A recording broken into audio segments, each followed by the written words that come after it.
The forest in southern Missouri did not care for visitors, especially not in the fall of 1893. By late October, the trees stood bare and sharp, their branches curled like fingers reaching for anything that wandered too close. At night, the wind slipped through them with a low whistle that felt almost like speech, soft, broken, and cold. Anyone walking through those woods after sunset would have felt it, the sense that something watched from the dark, something older than the towns that had grown around its edges. But to the two men who set up camp deep inside those trees, the forest was not a threat. It was their workplace, their shelter, and for one of them, the only place where life ever seemed to make sense. Their camp sat a few miles off any marked trail, near a dried creek bed where the mud still held the shape of animal tracks. The ground was tough and uneven, scattered with old roots and stones, but the men made it work. They built a fire pit lined with flat rocks and tied their tent between two thick oaks. Anyone who stumbled upon the camp that morning would have noticed something odd, though something that didn't match the calm scene. The fire was still warm, a faint orange glow hiding beneath the ashes. Someone had been sitting beside that fire not long before, maybe an hour or two, but the men who belonged there were nowhere in sight. Before that morning, the two trappers had lived lives that were simple on the surface, even predictable.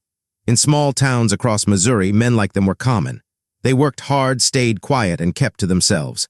People knew them by first names or sometimes just nicknames, the kind built from old stories or habits no one questioned anymore. They weren't famous. They weren't feared. They were simply part of the land, two more faces in a world where everyone fought to survive winter and prayed their luck held until spring. One of them had grown up poor, the kind of poor that left its mark long after childhood ended. He learned early how to read people, how to stay on the good side of the ones who could hurt him, and how to hide his anger when he felt cornered. He carried that habit into adulthood, so well that most people never noticed how tightly he kept himself wound. He was smarter than he let on and had a temper he tried to bury under long days of work. The forest gave him space to breathe. Animals didn't judge him, trees didn't ask questions, but people always tested him, always pushed in ways they didn't even realize. The other man came from a different world. Not rich, not spoiled, but raised with enough comfort that he didn't understand the way bitterness could settle inside someone and refuse to leave. He had easy charm and a way of making others trust him without much effort. Folks liked him. They talked to him freely, shared things they never meant to.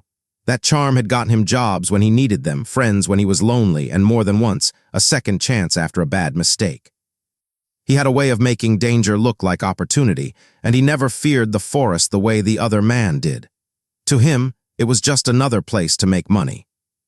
Despite their differences, the two men worked well together. They met through a mutual acquaintance who thought their skills would match, one with knowledge of the land, the other with a talent for negotiation and reading maps. At first, it looked like a perfect partnership, but something always felt uneven, like the ground shifting under their feet. One man was used to being in charge, even when he didn't say so. The other noticed this, and resentment grew slowly, quietly, the way frost grows on a window before sunrise. Still, they shared the same goals. The winter ahead was expected to be harsh, and trapping could bring in enough money to last months. So they entered the forest together with their packs full, their rifles oiled, and their minds set on work. The first days passed without trouble. They checked traps, cooked simple meals over their fire, and talked about the weather, the animals, the towns they missed, and the things they wished they hadn't said in old arguments with old lovers. The forest was peaceful then, almost gentle. They spent their evenings sharpening knives or repairing gear, the fire's light flickering against their tired faces.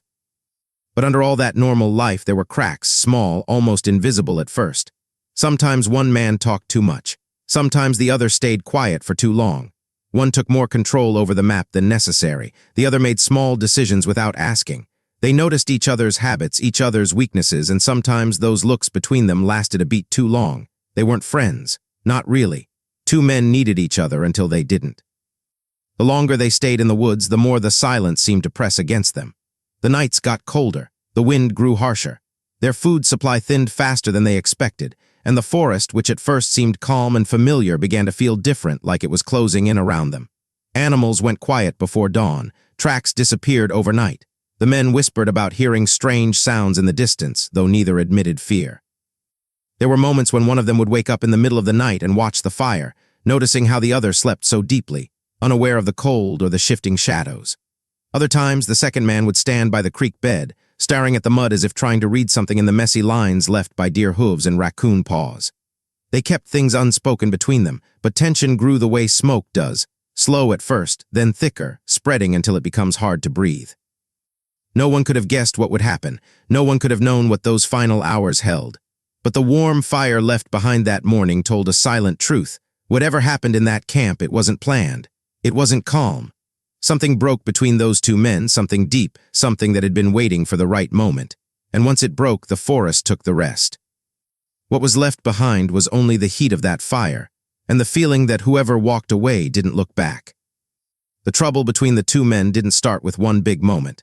It began in small ways, tiny drops of irritation that fell one by one until the ground beneath them turned soft and dangerous. At first, neither of them wanted to admit anything was wrong. They had come into the woods with a plan, and men like them hated feeling weak or distracted.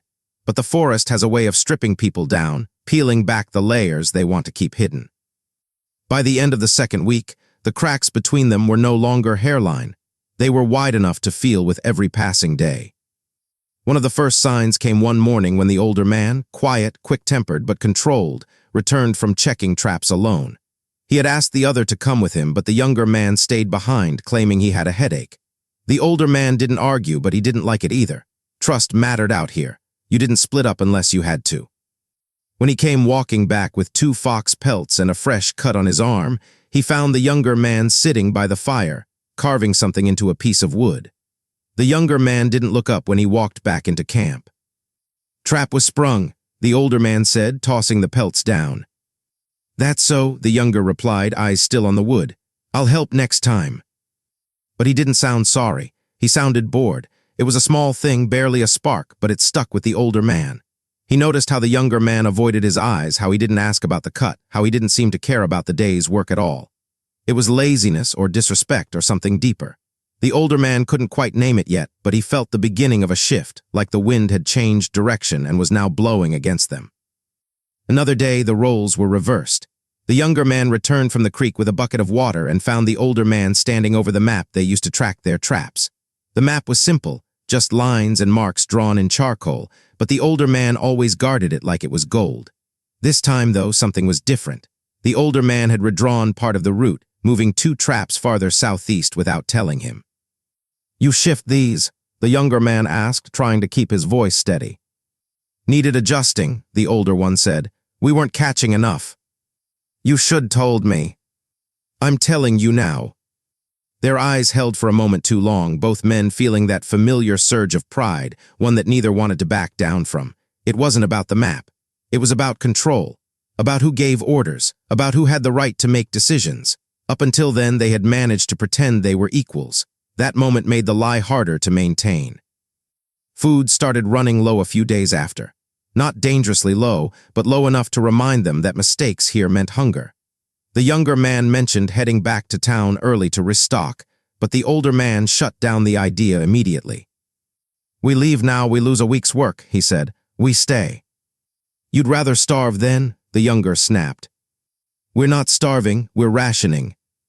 "Easy for you to say." The older man didn't ask what that meant, but he understood. The younger man had debts in town, real debts, not the kind you pay with a handshake. There were whispers about people he owed money to, men who didn't forget small sums, much less big ones. That was part of why he wanted this trapping job. It wasn't just a winter's wage. It was escape money, survival money. And the older man knew it, which gave him a kind of quiet power he never brought up out loud, but it hung in the air whenever they fought. There were other pressures too, ones that lurked behind their conversations like shadows waiting to be noticed. The younger man had left something behind in town, a woman he'd been involved with, one who finally got tired of his broken promises. She told him she was done, but everyone knew she still checked the road for him now and then. The younger man talked about her only when the fire was low, and only when he had just enough whiskey in him to loosen his tongue. He never said her name, but he didn't need to. The older man could hear the guilt in his voice, the longing, the regret. It made him uneasy, not because of the story itself, but because it showed how unstable the younger man really was. Someone carrying that much confusion could snap if pushed far enough. The older man, meanwhile, kept his past sealed tight. But some truths sneak out whether you want them to or not. His temper, for example, carefully hidden in town, showed itself in the woods more than once. One night he slammed his fist into a tree after a trap malfunctioned, splitting his knuckles open. The younger man watched but didn't say a word. Another evening, he cursed so loudly at a raccoon that the sound echoed through the trees. The younger man joked lightly that the animals might stop coming to their traps at all. But underneath the joke, the younger man grew wary, realizing the older man wasn't as calm as he pretended to be. He started noticing other things too, how the older man slept with his rifle within arm's reach, how he sometimes woke up in the middle of the night to sit by the fire in silence, how he never trusted anyone completely, not even the man sharing his camp. The younger man wondered what kind of life teaches someone to sleep like that. Every day the space between them grew smaller and like the forest was squeezing them together just to see how long before they broke. Even their conversations became edged with irritation. A comment about work became a complaint. A question became an accusation. They walked farther apart along the trail, spoke less at dinner, and watched each other when they thought the other wasn't looking. One evening, the younger man brought back a rabbit he had snared farther north. It wasn't much, barely enough to fill 2 bowls, but he looked almost proud as he skinned it. The older man barely glanced up and muttered something about it being too small to bother with. The tone of his voice cut deeper than the words, and the younger man snapped. "You think you're better than me, that it?" The older man didn't answer. He stared at the fire instead, which was worse. That silence felt like a door slamming shut. The younger man felt his throat tighten, anger rising too fast, too hot. "You don't respect me," he muttered. "You never did." Still no answer. That night, the younger man lay awake long after the older man fell asleep. He stared at the roof of the tent, watching shadows tremble every time the wind moved. His thoughts spiraled, old debts, old mistakes, the woman he'd pushed away, the fear of going home with nothing. And there, tangled in all of that, sat the older man's quiet condescension. The younger man imagined himself shouting at him, or packing up and leaving, or confronting him with every bitter thought he'd ever swallowed down. But he did none of those things. He just lay there with anger sitting heavy in his chest like a stone. The next morning, the older man found footprints near their camp, fresh ones not belonging to either of them. Someone had passed by in the night, maybe a hunter, maybe a drifter. It put both of them on edge, but they argued about how to handle it. "We should move camp," the younger man insisted. "Don't like someone creeping near us." "Could be nothing," the older man replied. "You want to risk it?" The older man shrugged. "We're fine here." "You always think you're right. You always think someone's after you." That hit too close to home. The younger man stiffened, knuckles whitening. His debts, his past, his trouble, they weren't things he liked others mentioning. The older man saw the look in his eyes and immediately regretted the comment. But regret didn't erase words, and silence did nothing to soothe the wound. That argument stayed with them for days afterward, neither wanting to apologize, both pretending they had already forgotten. One night, maybe a week later, things shifted again when the younger man stumbled across something he wasn't supposed to see. A small leather pouch tucked inside the older man's pack. Inside it was money, far more than the older man had ever claimed to have.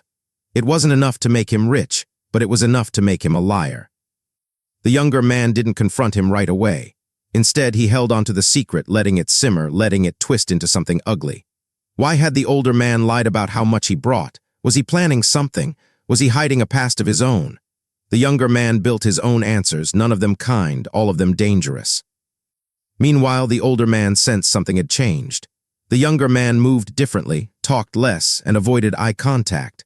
When he asked him what was wrong, the younger man just shrugged. "Nothing."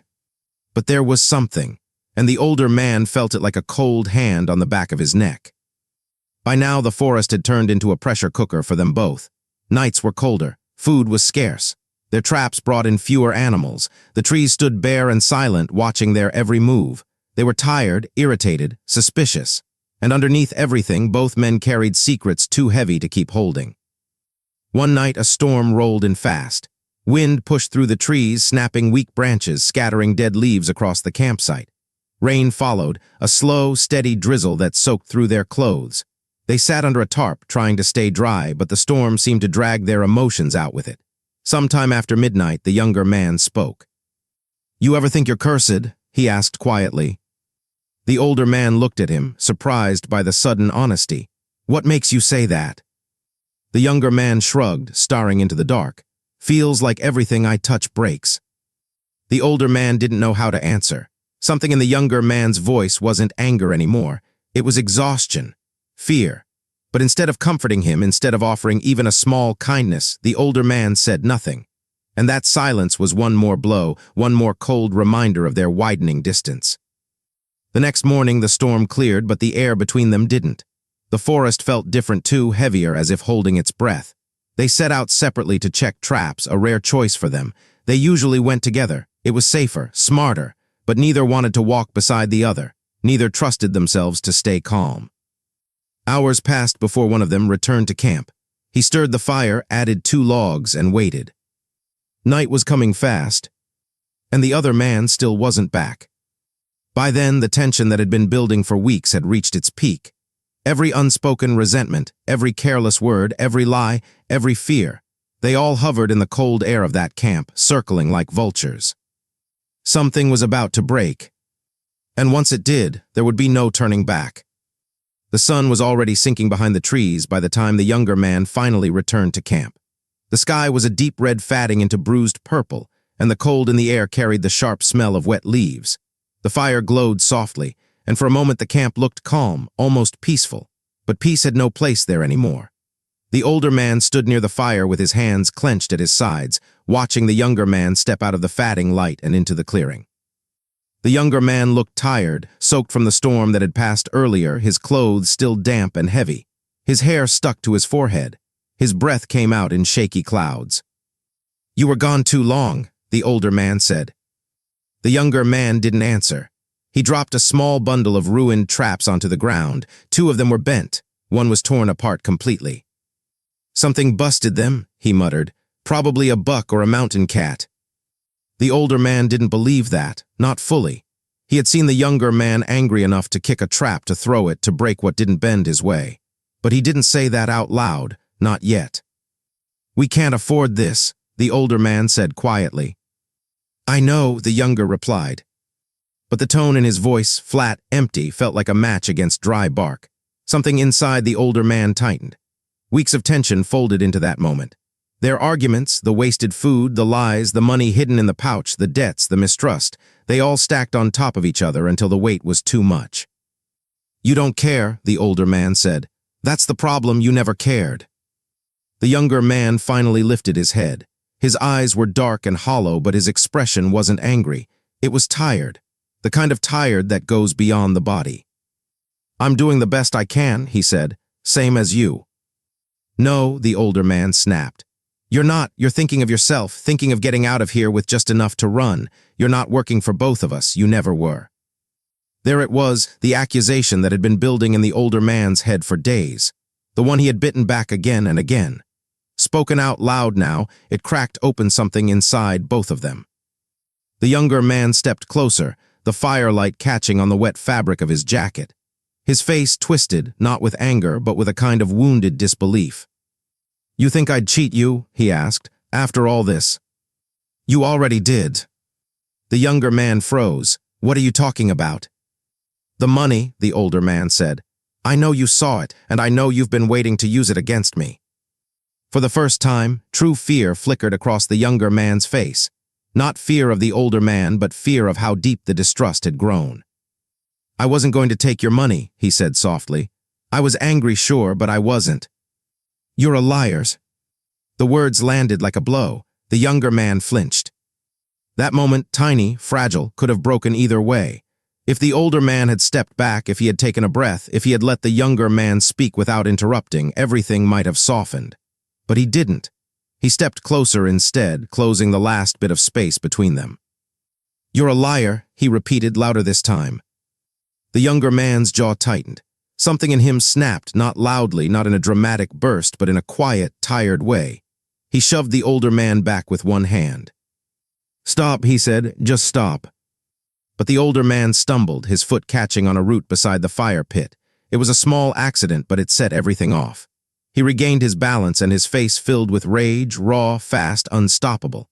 His hand grabbed the rifle leaning against the log. Maybe he didn't think about it. Maybe it was instinct. Maybe it was fear. Maybe it was the final crack in his control. The younger man took a step back, eyes widening. "Put it down," he said. The older man didn't raise it, not yet. He held it tight, hands shaking, eyes locked on the younger man. The fire popped behind them, sparks jumping into the air. The cold wind pushed through the clearing, carrying the smell of smoke and wet earth. Time seemed to slow, stretching thin. "You're not going to make a fool of me," the older man said, his voice low and trembling. "No one's trying to," the younger man whispered. "We're tired, that's all, just put the gun down." But the older man saw the world through weeks of anger, through months of feeling overlooked, underestimated, through years of swallowing things he couldn't say. And tonight, in the cold Missouri woods, every buried feeling rose to the surface like a flood. "You pushed me," he said. "You pushed me since the day we met." "That's not true." "It is." The younger man slowly reached out a hand, not quickly, not threateningly, just a small gesture, a plea. "Give me the gun," he said, "please." The older man's grip tightened, his breathing shook, the world narrowed down to that single moment. And then something moved, a branch snapping behind the younger man, maybe an animal, maybe just the wind, but the older man's fear exploded. He jerked the rifle up without thinking. The younger man lunged forward, grabbing the barrel, trying to push it down. "Stop," he shouted. Their hands fought for control, slipping on the cold metal. The rifle shook between them. The fire crackled louder as if reacting to the chaos. Their boots scraped over the dirt, kicking up ash and loose stones. The younger man shoved hard, trying to twist the rifle away. "Let go," the older man yelled. "You'll kill somebody." Their breaths came fast, ragged, their feet tangled, the rifle swung. The younger man lost his footing for a moment. The older man pulled too hard. And then a deafening crack. The sound split the clearing. Birds exploded from the nearby branches. The wind seemed to vanish for a heartbeat. The younger man's hands slipped from the rifle. His body jerked backward, eyes wide with shock. For a moment he didn't fall. He just stood there as if trying to understand what had happened. Then his knees gave out. He collapsed beside the fire pit, one hand landing in the dirt, the other gripping his chest where blood already soaked through his shirt. His breath came in short, panicked bursts. The older man stared, frozen, the rifle trembling in his hands. "No," he whispered. "No, no." The younger man tried to speak, but only managed a weak gasp. His eyes were filled with fear, confusion, and disbelief. Not anger, not hatred, just the terrible understanding that the moment they'd both feared had finally arrived. The older man dropped the rifle and fell to his knees beside him. "I didn't mean," he choked out. You grabbed it first, you shouldn't have." But the younger man couldn't answer. There was blood on his lips. His breaths grew uneven. He reached up with shaking fingers, as if trying to touch the older man's sleeve or steady himself or hold onto something that kept slipping away. The older man caught his hand without thinking. It was cold, far too cold. "Stay awake," he begged. "We can fix this, just breathe, don't close your eyes, don't." The younger man blinked slowly. His mouth moved, but no words came out. His grip weakened. His body sagged. And then he went still. The forest fell completely silent. The older man stared at him for a long time, unable to move, unable to breathe. His heartbeat hammered painfully inside his chest, every beat louder than the last.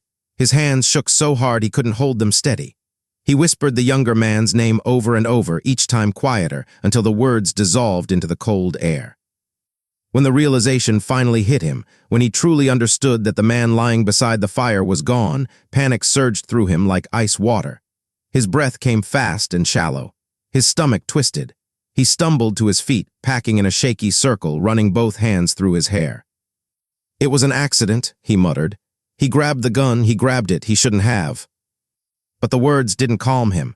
They sounded like excuses even to his own ears. The fire popped beside him, sending up a burst of sparks. The light flickered across the clearing, across the blood on the ground, across the lifeless body slumped near the rocks. The older man covered his mouth with his hand, trying to quiet his sobs, but the sound still escaped, raw, broken, desperate. He wiped at the blood on his hands, rubbing them against his coat, but the stains only smeared deeper into the fabric. His breaths grew faster. His mind raced. He looked at the trees, at the sky, at the path leading back toward the nearest town. He imagined the questions, the judgment, the way people would look at him. They wouldn't understand. They'd see a gun. They'd see a dead man. They'd decide the rest themselves. He walked in circles. He whispered to himself, He told the empty forest the same thing again and again. It was an accident. But the trees did not answer. The wind did not carry away his guilt. The fire kept burning, glowing in the cold darkness as if nothing had changed. Finally, shaking violently, the older man crouched beside the body one more time. He touched the younger man's shoulder gently, almost afraid. "I'm sorry," he whispered. It was the first honest thing he'd said all night. Then he stood, wiping his face with trembling hands. His breath shook. His legs barely held him up.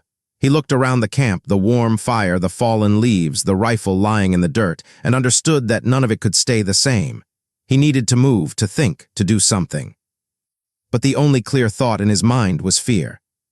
And fear in a cold and unforgiving forest is a dangerous guide. He stepped back from the body, and for the first time since the gun went off, he realized he was alone. In the hours following the crime, shock ripples through everyone connected to the event.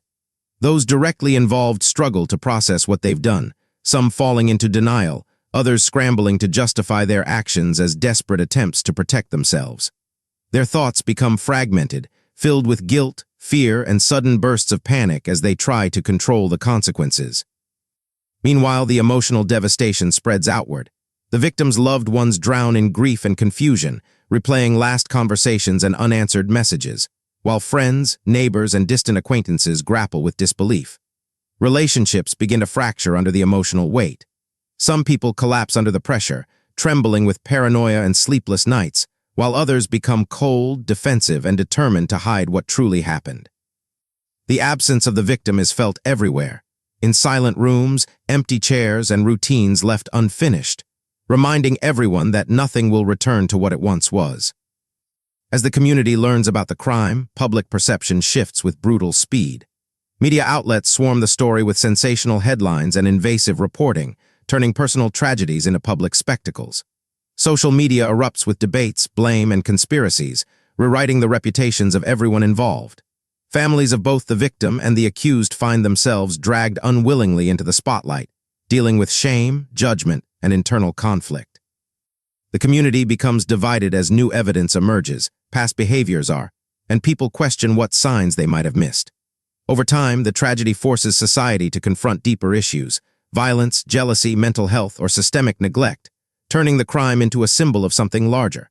Emotional wounds linger, trust erodes, and the psychological toll continues growing, marking the beginning of long-lasting consequences for everyone touched by the event. The years that followed moved slowly, as if the world itself was still trying to understand what had happened deep inside that quiet forest. Legal consequences came first, harsh and unavoidable. Courts listened to every detail, every broken moment, every choice that pushed the two men toward that night. No excuse could soften the truth. One man walked into the courtroom with his shoulders bent forward, as if the weight of his actions never stopped pressing on him. The other was carried in a wooden box, his story told through photographs, tearful memories, and the desperate words of those who loved him. The surviving trapper was sentenced, though many argued about whether the punishment was too heavy or too light. Some believed justice had finally been served, a clean ending to a cruel act. Others felt the truth was far more tangled, that years of fear, control, and shifting loyalties blurred the line between victim and villain. But no matter which side people chose, one fact could not be argued. Both lives were destroyed long before the courtroom doors shut. Families from both sides changed in ways they never expected. The family of the man who died learned that grief is not something that moves in a straight line. It loops, hits, and stings when least expected. They couldn't look at the forest the same way ever again. What once felt peaceful now carried a quiet threat, a reminder of how quickly life can twist into something unrecognizable. Meanwhile, the family of the surviving trapper struggled with shame. They tried to make sense of how a person they once trusted had fallen so far. Some visited him in prison, searching for answers in his tired eyes. Others turned away completely, unable to accept the truth written in the court records. The man himself spent his time behind bars replaying everything in his mind, not just the crime but the hundreds of conversations, choices, and emotions that built up to it. There were nights he sat awake, staring at the cell wall, wondering if he had ever been in control of anything at all. Public backlash never fully settled. Newspapers across the state used the case to spark debates about violence, mental strain, and the hidden tensions in isolated communities. Reporters dug into the men's pasts, searching for clues that had been missed. Every detail, no matter how small, was turned into a headline. The community near the Missouri forest found itself divided. Some people felt betrayed by the idea that two men who had lived so simply, sharing food, work, and freezing winter nights, could turn so violently against each other. Others believed the warning signs were always there: short tempers, jealousy, competition for control, just ignored or brushed aside because no one wanted to see what was growing underneath. For years, the campsite where it happened stayed untouched, left exactly the way the investigators found it. Some avoided it entirely. Others visited it quietly, hoping to understand something about human nature that no court verdict or news story could explain. As time went on, the case became more than just a crime. It turned into a lesson that stretched far beyond the forest. Teachers discussed it in classrooms, focusing on how pressure, silence, and unspoken anger can twist people into versions of themselves they never imagined. Lawmakers looked at the case, too, examining whether certain laws needed to change to better protect people in remote work environments. Even though the two trappers were not wealthy or powerful, their story opened discussions about fairness, fear, and what justice really means. People realized how easy it is for simple disagreements or hidden insecurities to turn into something deadly when there is no one around to stop things before they go too far. In the end, questions about morality sat at the center of every conversation. What makes someone cross a line they can never step back from? How do control, jealousy, and desperation shape the choices people make? The story of the two men showed how thin the line is between loyalty and resentment, between fear and courage, between doing what's right and doing what's easiest in the moment. Their dynamic had shifted slowly, almost invisibly, as if both were trapped in a storm they didn't know how to escape.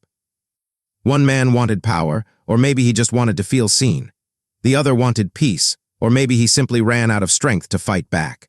No one will ever know the full truth of their final moments together, but the tragedy forced people to look at their own lives, their own relationships, and the quiet tensions that can build beneath the surface. The forest itself changed, too. Locals say it still feels heavy in the early morning hours when the mist hangs close to the ground and the trees stand completely still. Some claim that's just imagination, the mind trying to fill in the silence with something meaningful. Others believe places remember what happened in them, the fear, the anger, the final desperate choices. But whether or not the forest holds any memory, the people do. The story is passed down in whispers, told around campfires and in crowded living rooms during winter storms. Not as entertainment, but as a warning. In the end, the tragedy leaves more reflection than answers. Justice was carried out, at least in the eyes of the law, but the deeper questions stay open. The case reveals how complicated human behavior can be, how quickly power struggles can break relationships, and how the search for control can destroy the very things people are trying to protect. It reminds us that morality is rarely simple, and that even ordinary people can reach a breaking point when put under pressure. The story of the two trappers doesn't end with the prison sentence or the funeral. It ends with a community forever changed, families, and a lesson carved silently into the heart of the forest, that the darkest outcomes often grow from small, ignored tensions, and that sometimes the true weight of a crime is carried not by the courts, but by the people who must live with the memory long after the world has moved on.